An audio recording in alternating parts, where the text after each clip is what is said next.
Keeping your chainsaw running at optimal performance is going to require weekly maintenance. First, let's take a look at your starter cover. Make sure there's no damage to the starter cover or any missing screws. Also, make sure that the starter cord and the return spring are intact and working correctly. Check to make sure the vibration damping elements aren't damaged. Those are located, one here on the bottom, 2 over by the oil tank, and 3 up by the cylinder. Next, you guys want to check your guide bar for any burrs or excessive metal buildup. For this application, we'll use our flap file to just gently clean away any debris or burrs. Now we want to take a look at the spark arrestor. Double check to make sure it may need replacement or just a cleaning. For this, spark arrestor is located on the front of the muffler underneath the cover. We'll use a 10mm socket to remove the cover.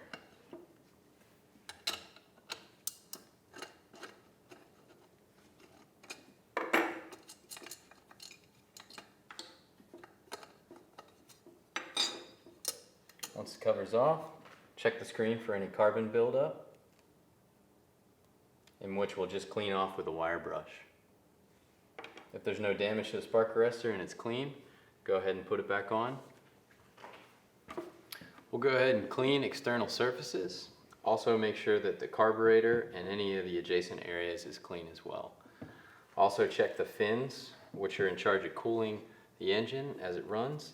Make sure they're clear of debris. Best tool for that job is compressed air. So we'll go ahead and gently clean out these areas.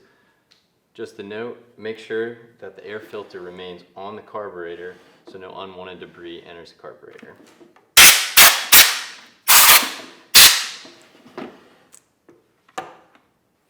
Last, we want to check and clean the air filter.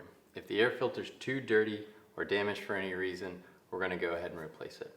You guys can also reference our other video on complete air filter maintenance.